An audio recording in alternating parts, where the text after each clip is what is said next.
tradisyon ng sinakulo at yan ay isasagawa kahit dito sa Metro Manila kung saan ay tampok dyan sa Quiapo Church para sa mga programang nakapaloob sa Semana Santa. Muli ang idaraos at ganun din. Yung talento ng mga kabataan ay bibida naman sa kanilang pagganap sa iba't ibang karakter dyan sa mga programa sa mga simbahan. Alamin natin ang mga update mula kay Bombo Grant Hilario.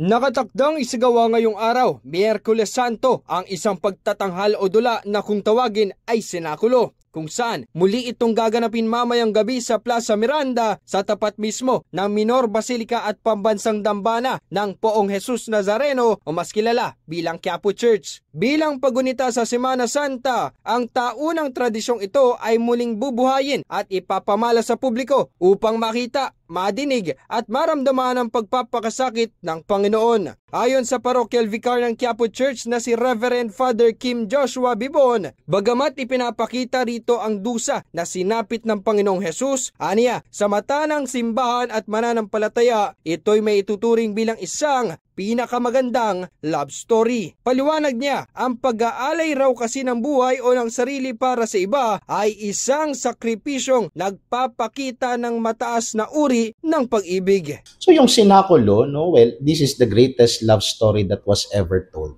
Ito yung love story ng Panginoon sa atin.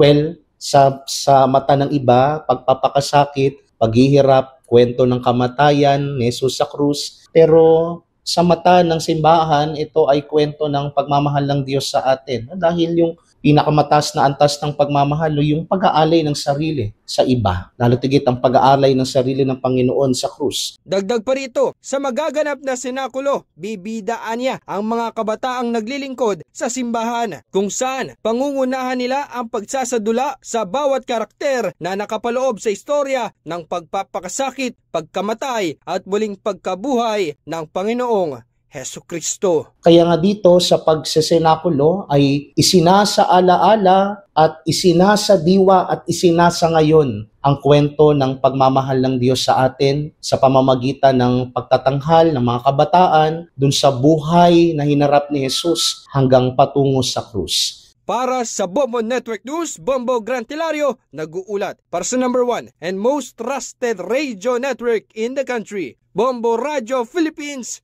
Basta Radyo, Bombo!